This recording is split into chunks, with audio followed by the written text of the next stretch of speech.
안녕하세요. 반갑습니다. 가리스 교양대학 교수 염상훈입니다. 여러분, 한 주 동안 건강하게 잘 지내셨습니까? 지난 한 주 중간고사가 시행되었었는데요. 다소 힘든 점이 많았을 것이라고 생각합니다. 그럼에도 불구하고 매우 성실하게 협조를 잘 해주신 덕분에 무사히 중간고사를 마칠 수 있었습니다. 강의에 앞서서 여러분들께 감사의 말씀을 꼭 드리고 싶습니다. 그리고 여러분들이 제출한 소감문들 중에는요, 굉장히 감동적인 소감문이 많이 있었는데요. 다음에 함께 공유하는 시간을 꼭 갖도록 하겠습니다. 이번 시간에 여러분들과 함께 다룰 주제는 제2의 지구 탐사 기술입니다. 인류와 우주의 신비, 그리고 생활 속의 기술을 공부하시는 학생분들께 함께 공유하고 싶은 주제라서 제가 공통 강의로 제작을 하게 되었습니다. 2020학년도부터 적용되어진 공통 커리큘럼은 많은 관심과 격려로 편성되었습니다. 이를 안내해드리면서 동시에 여러분들께 긍정적으로 수강해 주시기를 간곡하게 부탁을 드립니다. 여러분들이 배운 것처럼 숫자로도 표현하기 어려울 정도로 이 광활한 우주에 과연 생명체가 우리 인간뿐이라고 생각하십니까? 만약에 그렇지 않다라고 생각하시면은요, 인간이 살 수 있는 혹시 다른 행성이 존재하지 않을까라고 한번 생각해 보신 적이 있나요? 그러면 우리 인류는 그동안 무엇을 어떻게 해왔을까요? 이러한 흥미로운 주제를 가지고 오늘 여러분들과 함께 제2의 지구 그리고 탐사 기술에 대해서 공부해 보도록 하겠습니다.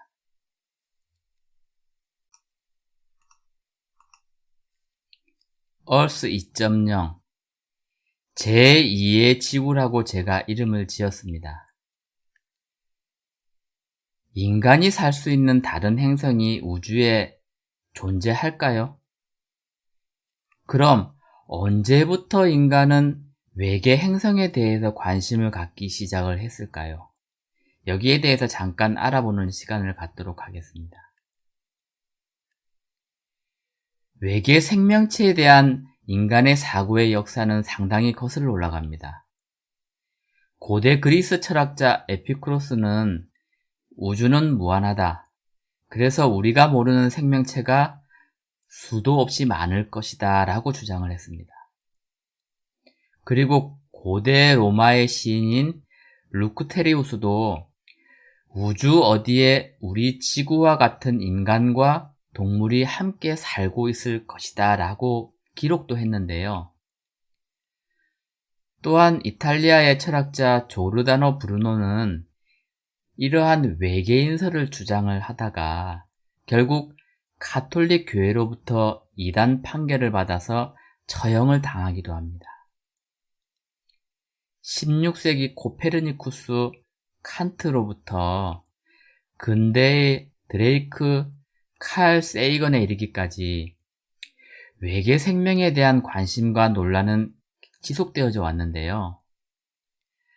에피쿠로스를 비롯한 고대 그리스 철학자로부터 현대의 천문 물리학자에 이르기까지 외계 생명체의 존재에 대해서 모두 인정을 하고 있습니다. 단지 문제는 조우라는 것이 문제입니다. 조우라는 것은 서로 만남이라는 문제입니다. 만날 수 있느냐 없느냐의 문제지 분명히 존재한다는 것에 대해서는 의심의 여지를 갖고 있지 않습니다. 여기서 우리는 두 인물의 글귀를 한번 읽어볼 필요가 있습니다. 첫째로 임마누엘 칸트입니다. 칸트는 이렇게 역설을 합니다. 모든 행성들에 다 생명체가 살고 있다고 주장을 할 필요는 없다. 또한 이것을 굳이 부정하는 것도 불합리하다. 여러분 이 말 다시 한번 곰곰이 되새겨 보시면요. 우리가 질문하는 모든 의문이 사실 내포가 되어 있습니다. 또 하나 제가 소개시켜 드릴 글귀는 다음과 같습니다. 미국의 천문학자이자 물리학자이며 작가인 칼 세이건이 한 말입니다. 우주에 인간만이 존재한다면 이는 엄청난 공간의 낭비일 것이다. 여러분들은 어떻게 생각하십니까? 제가 은하계에만 수천억 개 곱하기 수천억 개의 별이 존재한다라고 말씀을 드렸는데요.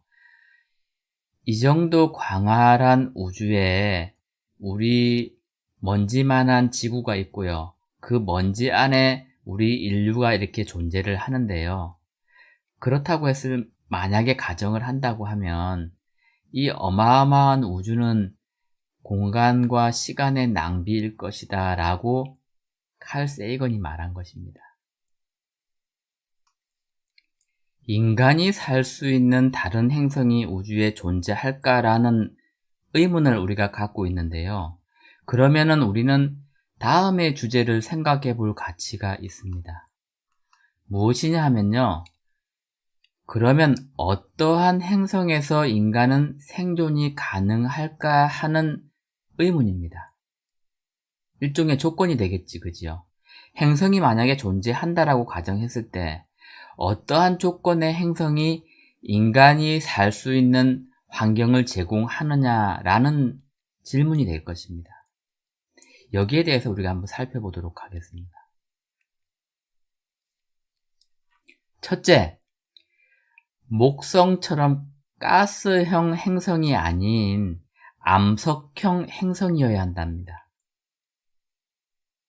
즉, 바위나 흙으로 육지가 형성되어져 있어야 한다는 것입니다.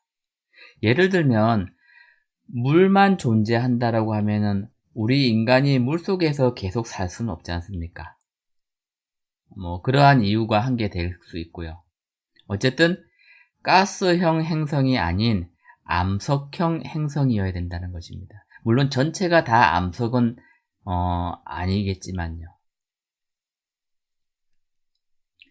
둘째, 지구처럼 모 항성에서 적당한 거리를 유지하고 있어 물이 액체 상태로 존재할 수 있어야 된다는 것입니다. 이 말은 무슨 말이냐 하면 모 항성이라는 것은 태양계에서 지구와 태양을 의미하는 거거든요. 모 항성은 태양이고요. 그 다음에 우리 지구는 그 모 항성을 궤도를 돌고 있는 행성이 되겠지, 그죠? 그래서 그 행성이 모 항성, 태양과 너무 가까운 거리에 있게 되면 어떻게 되겠습니까? 당연히 뜨거우니까 물은 증발해 버릴 것이고, 그 다음에 또 너무 멀리 떨어져 있으면 어떻게 되겠습니까? 온도가 내려가서 춥게 되겠지, 그죠? 추우면 어떻게 될까요? 물이 이제 고체 상태로 되어버리든지 그렇게 되겠지, 그죠?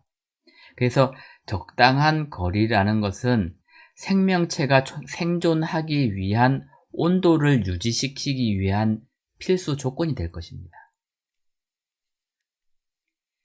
셋째, 행성의 크기가 비슷해서 대기를 잡아두고 그 다음에 생명체가 살기에 적당한 중력이 존재해야 됩니다. 중력을 여러분들이 어떻게 인식을 하고 계시는지 모르겠지만 만약에 지구에 중력이 존재하지 않는다라고 하면은 인간은 아마 공중에서 붕 떠다니게 되겠지. 무중력 상태가 되겠지, 그죠? 무중력 상태에다가 집을 지을 수 있겠습니까, 우리가? 당연히 지을 수가 없을 겁니다. 그래서 중력은 지표면에서 원활한 생활이 가능하게 만들어주는 역할을 하고요. 대기는 항성으로부터 유해를 차단하는 보호막 역할을 하게 됩니다.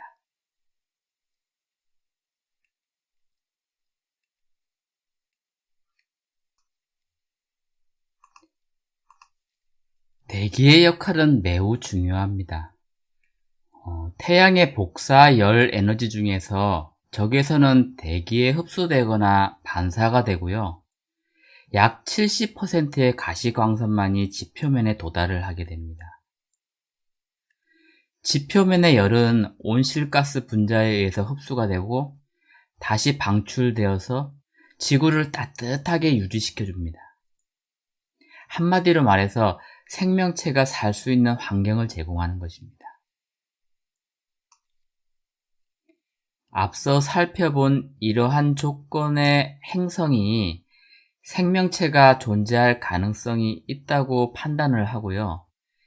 유사지구를 찾기 위해서 근대 이후 미국과 유럽에서는 우주 탐사 프로젝트를 지속적으로 수행해 왔습니다. 그럼 인간은 제2의 지구를 찾기 위해서 구체적으로 어떠한 노력을 해왔는지에 대해서 살펴보는 시간을 갖도록 하겠습니다. 지금으로부터 설명해드리는 다음 2대의 우주 망원경이 있는데요. 그 우주 망원경이 그 해답을 말해 줄 것입니다.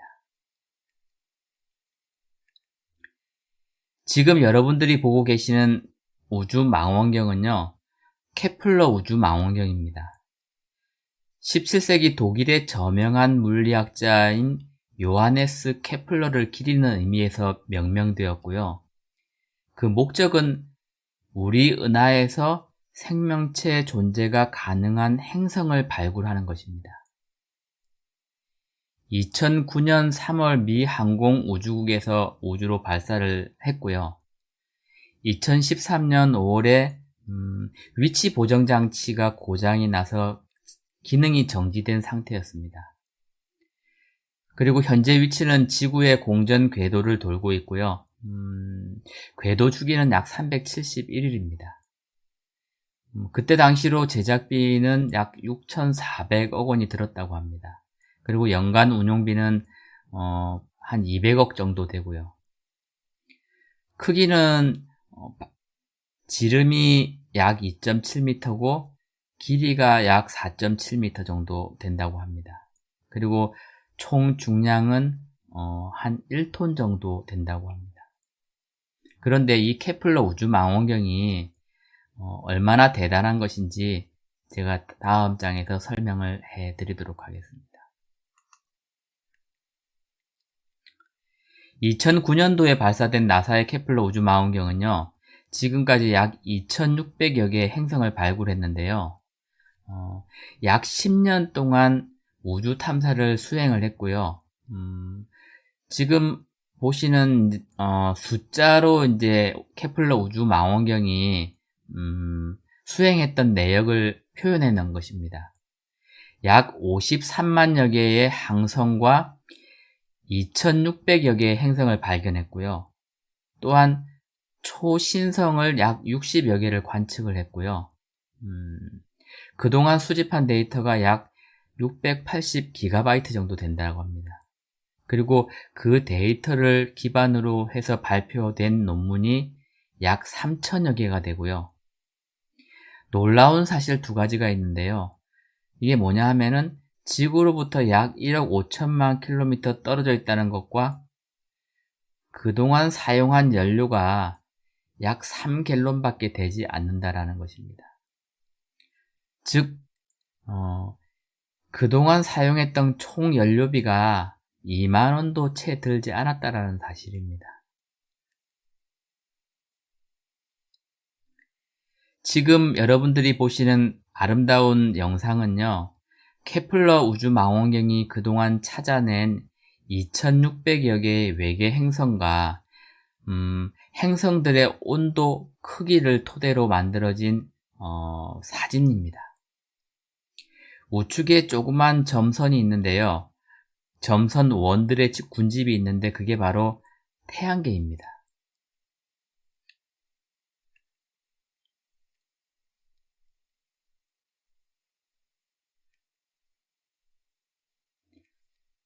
하지만 아쉽게도 이렇게 우리에게 많은 정보를 제공해 주었던 케플러 우주 망원경은요, 이제 오래된 수명과 고장으로 인해서 더 이상 활동을 할 수 없게 됩니다.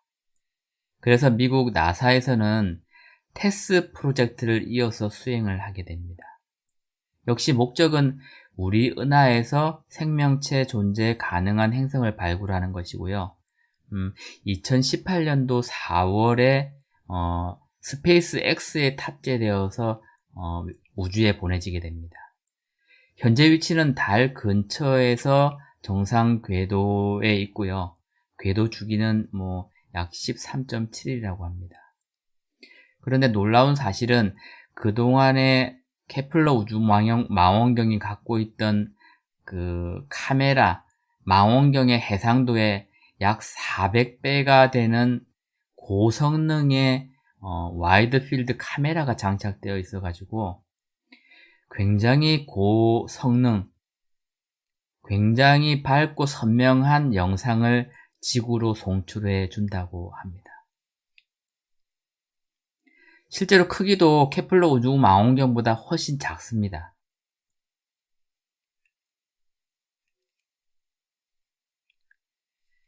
특히 케플러 우주 망원경은 3000광년 거리의 우리 하늘에서 불과 0.25%의 별을 관측할 수 있었지만 테스 망원경 같은 경우는요 200광년 거리의 거의 모든 별 100%를 관찰할 수 있습니다. 여기서 잠깐 우주 망원경이 어떻게 행성과 항성 등을 관측하고 탐색하는지 원리에 대해서 알아보도록 하겠습니다. 첫째로 천체면 통과입니다. 왼쪽 상단에 외계 행성 탐색법 1을 보시게 되면요 천체면 통과라고 되어 있거든요. 그렇게 봤을 때 항성이 이렇게 밝게 빛나고 있습니다. 항성이 이렇게 밝게 빛나고 있는데 그 항성, 모 항성을 주위로 공전하는 행성이 있다라고 가정을 했을 때 이 행성이 이 항성 앞에 오게 되면은 이 밝게 빛나는 항성의 빛이 감소하게 될 것입니다. 그래서 항성의 앞으로 행성이 지나가면서 밝기가 감소되는 것을 감지해서 행성과 항성을 탐색하는 방법이 바로 천체면 통과 방법입니다. 그리고 두 번째, 행성의 중력에 의해서 항성이 진동을 하게 되거든요. 그러니까 항성이 이렇게 있는데 항성 주위로 그 행성이 공전을 하게 되면은 그 항성은 미세한 진동을 갖게 됩니다. 진동을 갖게 되는데 진동에서 파장이 일어나게 되거든요. 그래서 이게 짧은 파장이 생기게 되면은 그것은 접근하는 것을 의미하고요.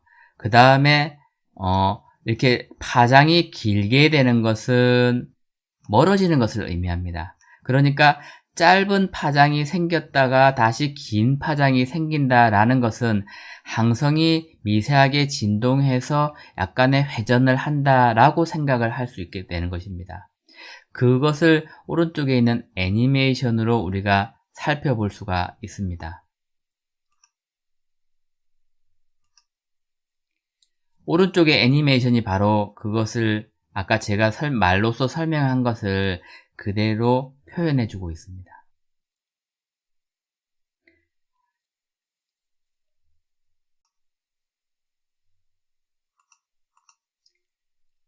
여기까지 지구 2.0 제2의 지구에 대해서 간략하게 살펴보는 시간을 가졌습니다.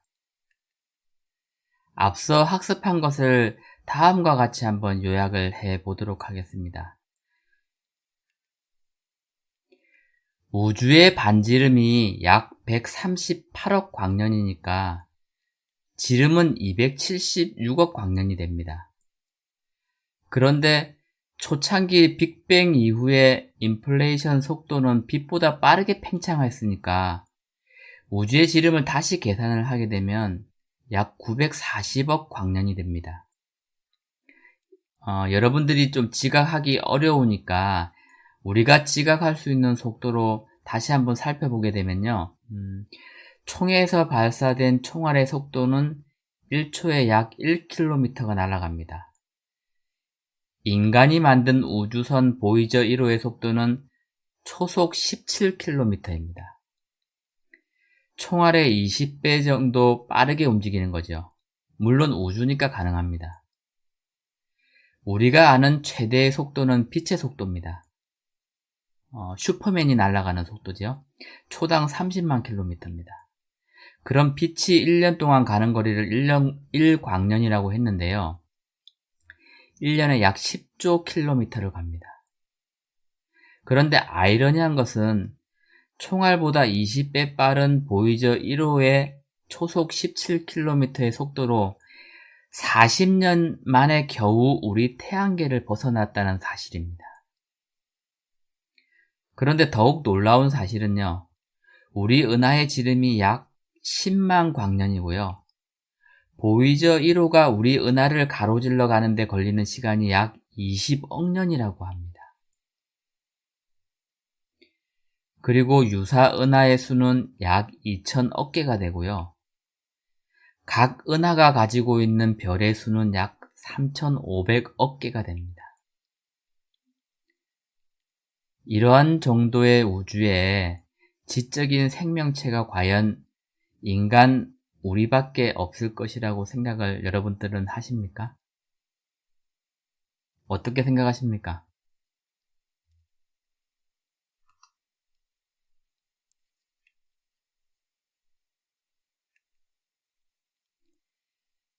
지금 보여드리는 방정식이 한 개 있는데요.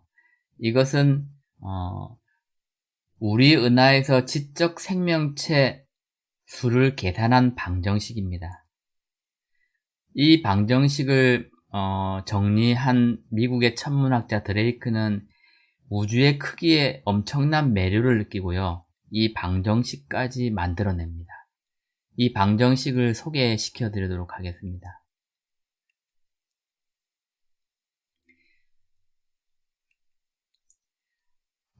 맨 앞에 변수 R은 지적 생명이 발달하는데 적합한 환경을 가진 항성이 태어날 확률을 이야기를 합니다. 그리고 F는 그 태어난 항성이 행성계를 가질 확률을 이야기를 하고요.